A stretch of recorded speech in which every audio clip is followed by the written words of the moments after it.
¿Y si el templo de Jerusalén, con toda su gloria, oro, sacrificios y cortinas densas, fuera solo una sombra frágil de algo mucho más antiguo, más elevado, más vivo? ¿Y si existieran templos invisibles, flotando sobre la tierra, que nunca fueron tocados por manos humanas, pero que moldearon los destinos de civilizaciones enteras, reyes y profetas, ángeles y demonios? La Biblia susurra sobre estos lugares. Y ahora, en el umbral de la historia, uno de ellos comienza a descender. No será recibido con aplausos, sino con truenos. Desde los primeros capítulos del Génesis hasta las visiones abrumadoras del Apocalipsis, las Escrituras nos ofrecen destellos de una realidad superior, una geografía celestial. Hebreos capítulo 8 nos revela que el santuario construido por Moisés era solo una copia de algo existente en los cielos. Y más adelante, el libro del Apocalipsis describe un templo celestial del que salen relámpagos, voces y juicio. No estamos ante metáforas. Estamos ante una estructura espiritual que late sobre la tierra, aunque invisible a los ojos humanos. Los antiguos lo sabían. Aunque no lo comprendieran plenamente, sentían que los lugares donde Dios manifestaba su presencia tenían ecos celestiales. El Edén, por ejemplo, no solo era un jardín, sino un lugar santo donde Dios caminaba entre los hombres. El monte Sinaí, ardiendo en fuego, relámpagos y nubes densas, era más que un desierto. Era un altar cósmico donde cielos y tierras se tocaban. El Arca de la Alianza no era solo un objeto sagrado. Era una réplica del trono divino que está en el templo celestial. Esta idea se profundiza al observar el patrón numérico que Dios ama usar, el 7. 7 días de la creación, 7 trompetas, 7 iglesias, 7 sellos, 7 antorchas ante el trono, y ahora 7 templos, cada uno flotando sobre momentos cruciales de la historia humana. No están construidos con piedras, sino con propósito eterno. No se encuentran en mapas terrestres, sino en coordenadas espirituales que se alinean con los grandes actos de la redención. Estos templos no se acceden por escaleras, sino por santidad. No se ven con satélites, sino con ojos proféticos. Cada uno cumple una función: vigilar, interceder, registrar, juzgar, purificar, sellar y finalmente descender. Sí, el último templo no flotará para siempre, descenderá, y su destino final no será Roma, ni Babilonia, ni Nueva York, será Jerusalén. Pero cuando descienda no solo traerá gloria, traerá fuego. Este descenso ya fue vislumbrado por profetas y apóstoles. Isaías vio los cielos rasgarse y a Dios descender con humo y temblores. Ezequiel vio una estructura ardiente sobre ruedas y ojos, posándose en las colinas de Israel.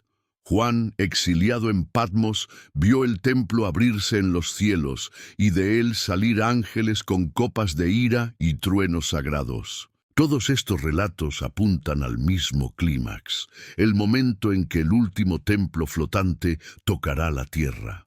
No será un evento litúrgico, sino cósmico. No será una ceremonia, será el fin de una era. Pero para entender este final debemos regresar al comienzo. Antes del monte Moría, antes del templo de Salomón, antes incluso del pecado original, existía un lugar, un jardín, un altar, un hombre, una presencia, y sobre todo esto flotaba en silencio el primer templo invisible. Fue el primer testigo del amor divino y de la tragedia humana. Y aunque el Edén se cerró, ese templo nunca dejó de vigilar. Prepárate para un viaje que atraviesa eras y reinos, anclado en textos olvidados, revelaciones profundas y conexiones nunca antes contadas. Cada templo es una pieza de este gran tabernáculo celestial que envuelve nuestro planeta, y todos señalan lo que está por venir. El último templo está descendiendo, y cuando toque la tierra, Nada permanecerá como antes. Comparte este video con quienes buscan comprender los trasfondos espirituales de la historia humana. Estás a punto de descubrir los 7 templos invisibles que flotan sobre la tierra y por qué el último marcará el fin de todo lo que conocemos. El jardín del Edén no era solo un paraíso natural, era un santuario cósmico, y sobre él flotaba un templo invisible que presenció la primera alianza y la primera tragedia de la humanidad, antes de la caída, antes de la culpa, antes de que la primera lágrima rodara por un rostro humano, existía un jardín. Pero no era un simple terreno lleno de árboles y ríos, era el corazón de la creación. El Edén era, en verdad, el primer espacio sagrado de la tierra, un templo disfrazado de naturaleza, donde la presencia de Dios no necesitaba ser invocada, pues ya habitaba allí. Y flotando sobre él, un templo invisible, celestial, vigilaba cada paso de Adán y Eva. La estructura del Edén tiene rasgos innegables de un templo. Se describen 3 zonas distintas: el jardín, el atrio exterior, la porción central con el hombre, el lugar santo y el centro absoluto donde estaba el árbol de la vida, símbolo del santo de los santos. Este es exactamente el modelo replicado después en el tabernáculo de Moisés y el templo de Salomón. La Biblia nunca dice que Adán construyó un altar con piedras. No lo necesitaba. El propio suelo era santo. La atmósfera misma estaba consagrada. El Edén era el altar. Pero sobre él, en una dimensión superior, estaba el verdadero templo espiritual.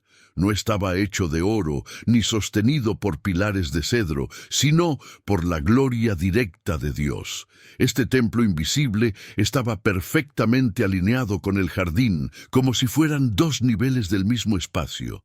Era un espejo celestial que reflejaba la belleza de la creación, pero también supervisaba los actos del hombre. No era solo un observador, era un guardián. Ezequiel 28 sugiere que el Edén era también el hogar de un querubín ungido, una criatura celestial que caminaba entre piedras de fuego, en el monte santo de Dios. Esto indica una intersección real entre el mundo físico y el espiritual. El templo invisible albergaba seres angélicos con funciones específicas: vigilar, ministrar, registrar. Incluso Lucifer, antes de su rebelión, tuvo acceso a esa estructura gloriosa. Vio lo que el hombre poseía y, consumido por la envidia, deseó ser como el Altísimo. En este contexto, la serpiente intervino. El engaño a Eva, la transgresión de Adán y el pecado original no ocurrieron solo ante árboles y animales. Sucedieron ante testigos celestiales, dentro de un santuario sagrado, bajo la mirada ardiente del templo invisible que flotaba sobre el jardín. Fue un delito cometido en un altar, y por eso tuvo consecuencias cósmicas. Con la caída el Edén se cerró, custodiado por querubines con espadas de fuego. Pero el templo invisible no fue destruido. Permanece allí, suspendido sobre la tierra, como un memorial vivo de lo que se perdió. Y también como una advertencia: ningún pecado pasa desapercibido ante el trono. La gloria ya no descendió como antes, pero el templo flotante siguió vigilando, ahora en silencio. El libro de Hebreos refuerza esta realidad espiritual al afirmar que Cristo entró no en un santuario hecho por manos, sino en el verdadero, el templo celestial. Esto significa que, desde el Edén, Dios opera desde una estructura invisible, pero real, que gobierna y juzga la tierra. Y el primer templo espiritual flota exactamente sobre el lugar donde la comunión se rompió.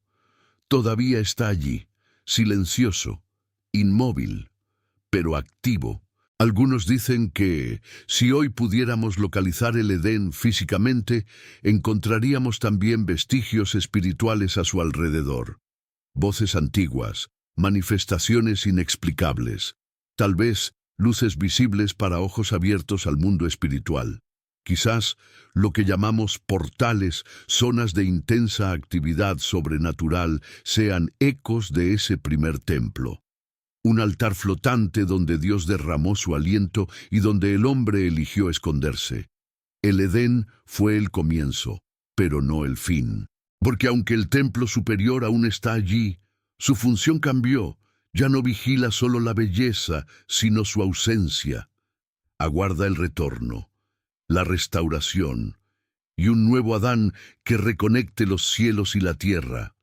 El primer templo flotante sobre la tierra no desapareció con el pecado, solo quedó oculto tras la cortina del tiempo, esperando ser redescubierto por ojos que ven más allá de lo visible. El Edén está cerrado, pero el templo que lo sobrevuela sigue activo. ¿Sientes esa mirada sobre la tierra? Comenta abajo si crees que aún hay ecos del Edén en nuestros días y comparte este capítulo con quienes buscan los vestigios de la presencia perdida. Pero el Edén no fue el único lugar vigilado por esta arquitectura invisible. Cuando las aguas del diluvio cubrieron la tierra, una nueva estructura espiritual emergió, no para contemplar la belleza, sino para presenciar el juicio. Y flotando sobre las aguas estaba el segundo templo. El mundo entero fue sumergido.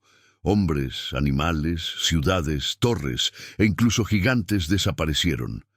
Pero flotando sobre aquel océano caótico, un templo permanecía en silencio, como centinela del juicio divino. Cuando el juicio llegó, no fue suave, no fue simbólico, fue literal, físico, cósmico. Las aguas del diluvio no solo destruyeron, reiniciaron el mundo. Pero mientras los hombres se ahogaban y el cielo lloraba sobre la creación corrompida, una estructura espiritual permanecía intacta. El templo invisible del diluvio surgió como la segunda manifestación de este patrón divino, un altar en los cielos que no preside la bendición, sino el juicio. Noé, hombre justo entre generaciones corruptas, recibió instrucciones detalladas para construir el arca, una embarcación que, en la práctica, funcionó como un tabernáculo móvil sobre las aguas. Era una réplica terrestre de algo que flotaba arriba, el templo espiritual que supervisaba ese juicio sin precedentes. El arca tenía 3 niveles, como el tabernáculo y el templo de Salomón. Contenía vida, como el santo de los santos guardaba el arca de la alianza. Y, más importante, llevaba la promesa de continuidad, como el templo celestial guarda los decretos eternos. Mientras el arca flotaba sobre la superficie agitada, sobre ella, en otra dimensión, el templo del diluvio registraba cada acto.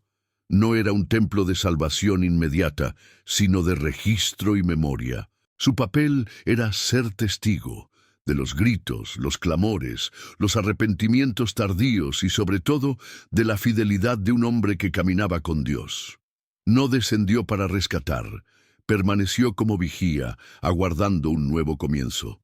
Tras los 40 días y noches de tormenta, el arca descansó, y entonces Noé levantó un altar. Fue el primer altar físico registrado en las Escrituras. Pero lo más impresionante sucede después. Dios percibe el aroma agradable del sacrificio y de inmediato establece un pacto eterno con toda la creación. La señal visible de este pacto fue el arco iris, un arco tendido entre cielo y tierra, como un portal, como un puente. Pero espiritualmente, lo que se activó allí fue el segundo templo flotante, ahora reconfigurado para recordar a Dios su promesa. Este templo permanece hasta hoy sobre las aguas que marcaron la destrucción. Flota como una memoria viva de que Dios juzga, pero también perdona. Y su función no terminó con Noé. Sigue activándose cada vez que la humanidad se acerca nuevamente a la corrupción total. El propio Jesús declaró que los últimos días serían como en los días de Noé. Esto implica que el templo del diluvio, el testigo celestial del juicio, será reactivado en los días finales. hay un detalle aún más impactante. El libro de 1 Pedro afirma que en los días del diluvio Cristo predicó a los espíritus en prisión.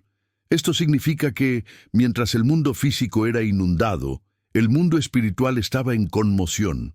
Los gigantes muertos, los ángeles caídos, los hijos de la violencia, todos fueron juzgados.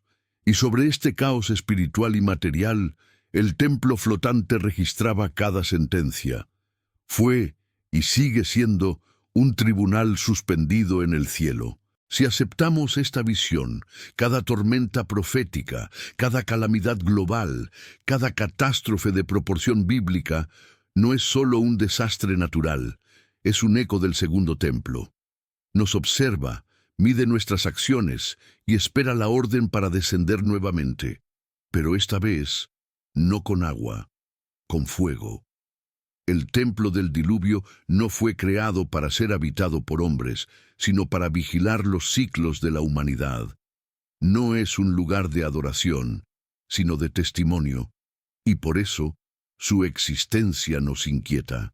Nos recuerda que el juicio puede regresar y que el pacto puede romperse si la humanidad rechaza la justicia.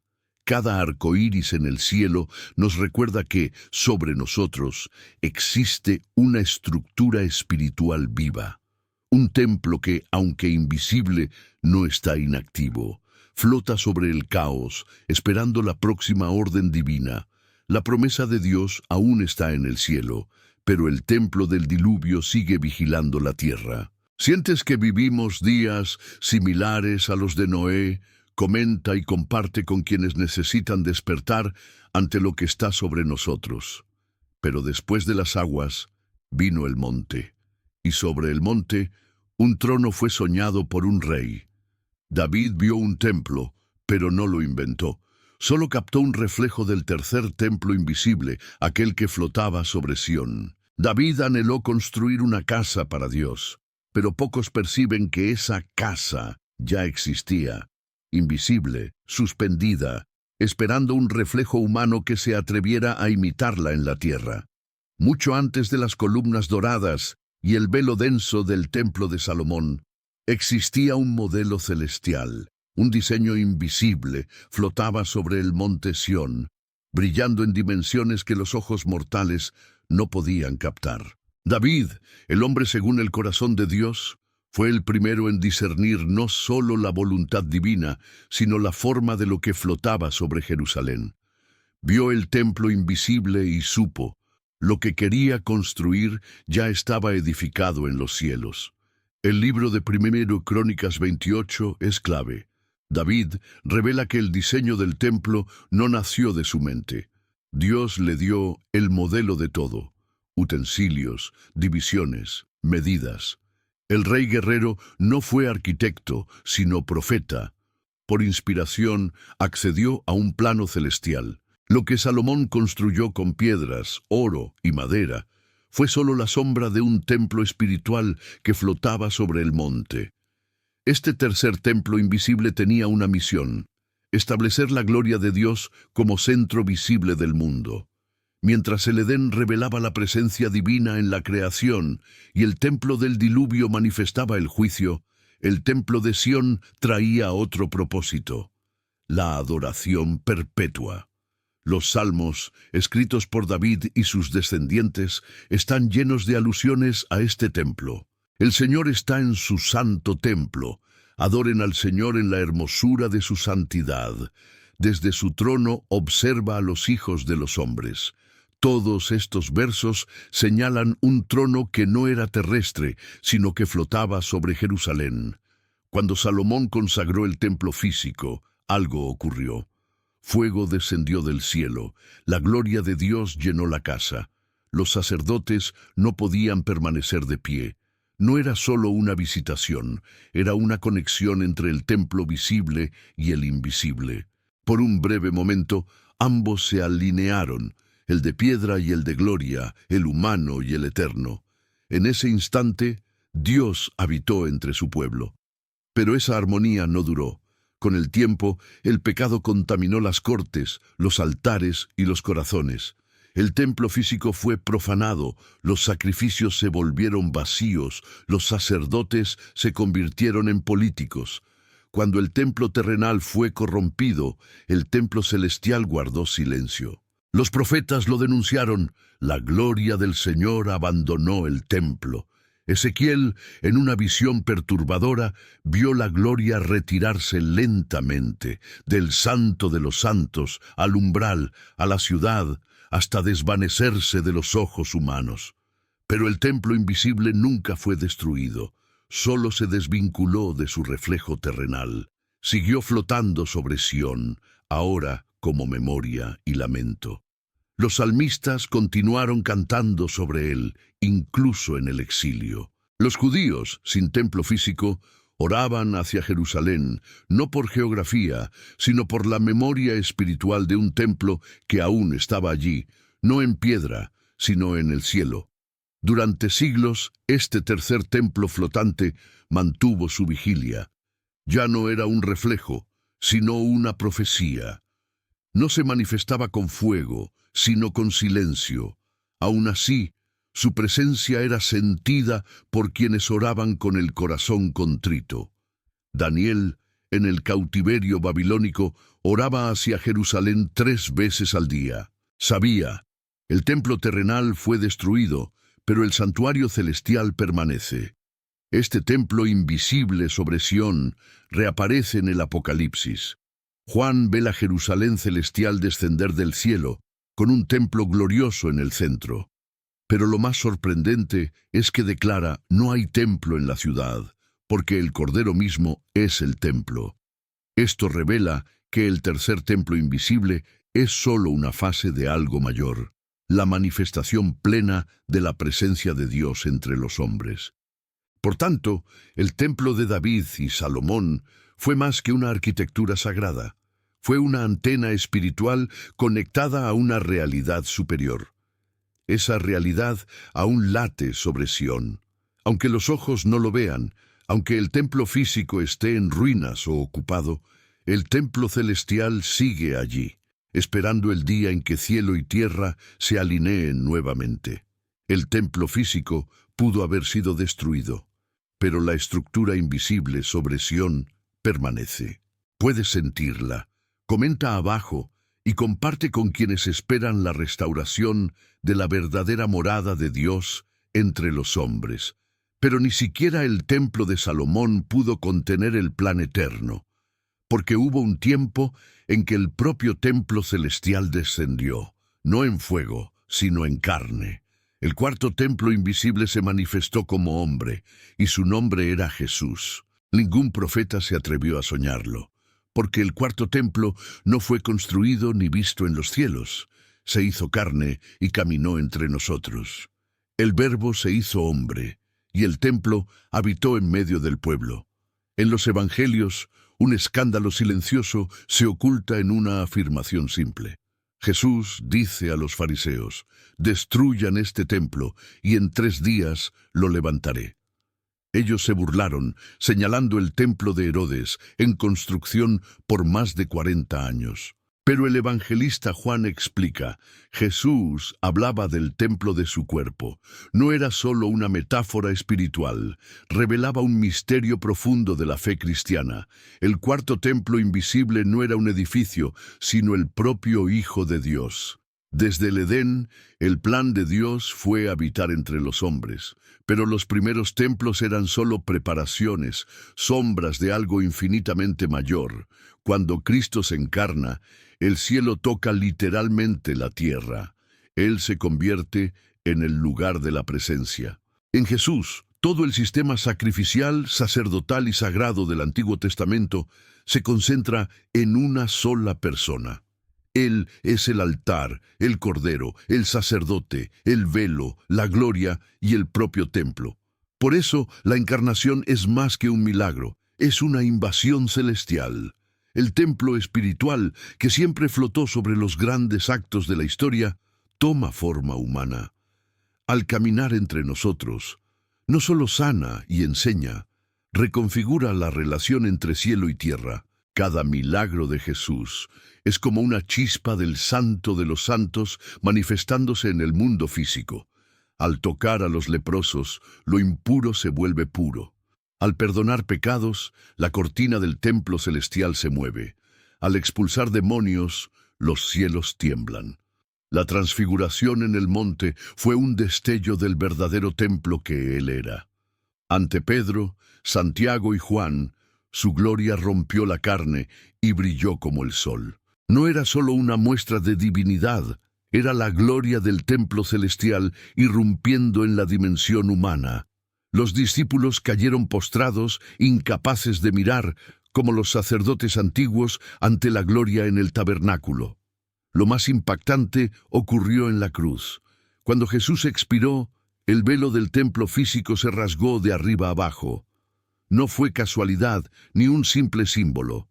Era el cielo declarando: el templo verdadero cumplió su misión. El acceso al Santo de los Santos está abierto, porque ahora el templo vive en nosotros. Cristo, el templo encarnado, se convierte en el fundamento de una nueva morada. Los que creen en Él son piedras vivas, como dice Pedro, edificando una casa espiritual. Pero la historia del cuarto templo no termina en la cruz. En la resurrección, el templo se levanta. En 3 días, como prometió, el templo vivo resurge, ahora glorificado.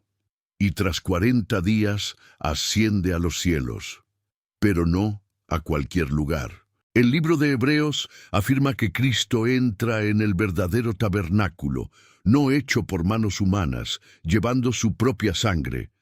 No solo reabre el templo invisible, se convierte en su sumo sacerdote eterno. Con este acto, el templo vivo sella los cielos. Se sienta a la derecha de Dios, intercediendo, vigilando, reinando. El cuarto templo no desapareció, solo cambió de forma. Ahora está entre los cielos y la tierra, preparando el día en que reunirá todos los templos en uno solo, cuando Él será el centro de todo, visible y glorioso. Pero hay una tensión en el aire. El templo que vino en carne fue rechazado, fue golpeado, escupido, crucificado, y el templo que hoy habita en los cielos espera el momento de regresar. Pero no volverá como siervo, volverá como rey y juez.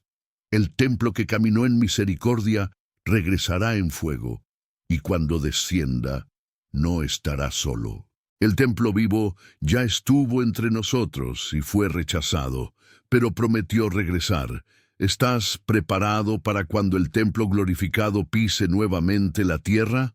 Da like, comenta y comparte este capítulo con quienes necesitan saber que el cielo ya estuvo entre nosotros y volverá, pero aún queda un templo por revelar. Juan lo vio en visiones ardientes. Flota en los cielos, abierto, lleno de humo, con copas, truenos y juicio.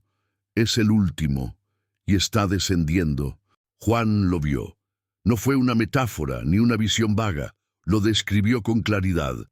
Se abrió en el cielo el templo de Dios, y el arca de su alianza fue vista en su templo, y hubo relámpagos, voces, truenos, terremoto y gran granizo. Apocalipsis 11:19. Ese templo celestial, lleno de gloria y temor, comenzó a moverse. Su destino final está trazado: Jerusalén. Pero no viene en silencio, viene con humo, con fuego, con juicio. En el clímax de las visiones apocalípticas, Juan no describe la construcción de un nuevo templo terrenal. En cambio, ve el cielo abrirse y un templo revelarse sobre la tierra. No es un templo cualquiera. Contiene el arca de la alianza y está impregnado de la presencia divina. En Apocalipsis 15, 5, 8, Juan ve este templo lleno de humo por la gloria de Dios, tan intenso que nadie podía entrar hasta que los 7 flagelos de los ángeles se cumplieran. Esta imagen no es pasiva, es activa. Representa un movimiento. El templo se acerca a la tierra. ¿Qué significa que este templo celestial descienda? Muchos esperan hoy la construcción de un tercer templo en Jerusalén, un edificio literal, terrenal, erigido por manos humanas, con arquitectura restaurada, sacrificios reactivados y la esperanza de reconciliar cielo y tierra. Pero las Escrituras señalan algo más profundo, más peligroso, más divino. Este templo que desciende no trae paz, trae juicio. Antes de que el verdadero Mesías lo habite en gloria, será profanado. Las profecías indican una figura que usurpará el lugar santo, el anticristo. No solo se sentará en el templo, sino que se proclamará Dios. 2 Tesalonicenses 2:4. Ese momento será el colmo de la abominación, y este templo, espiritual y celestial, no tolerará tal afrenta sin respuesta. El fuego es central en estas descripciones. No es un fuego que calienta, sino que purifica, que consume, que separa lo santo de lo profano. En Levítico, el fuego descendió del cielo y consumió el sacrificio. Con Elías destruyó el altar. En Hechos, lenguas de fuego marcaron la presencia divina. Ahora, en el Apocalipsis, el templo se llena de humo y truenos. Es la manifestación final de la santidad, que no tolerará más impureza. Cuando este templo toque la tierra, no será un evento secreto. El mundo lo sabrá. La tierra temblará. Lo falso será consumido. Lo eterno permanecerá. Y el Mesías lo habitará, pero solo después de que todo sea purificado. Este es el séptimo templo. El templo final, no construido por manos humanas, no financiado por gobiernos, no anunciado por política, vendrá del cielo y traerá consigo el juicio de los siglos. El último templo no será construido por manos humanas, vendrá del cielo. Y cuando toque la tierra, el mundo lo sabrá. Da like, comenta y comparte este video con quienes necesitan prepararse para este impacto. El séptimo templo está descendiendo, pero antes de que toque la tierra, un tiempo de prueba sacudirá al mundo. El próximo capítulo revelará el sexto templo, el que flota sobre la gran tribulación, vigilando el caos final antes del retorno.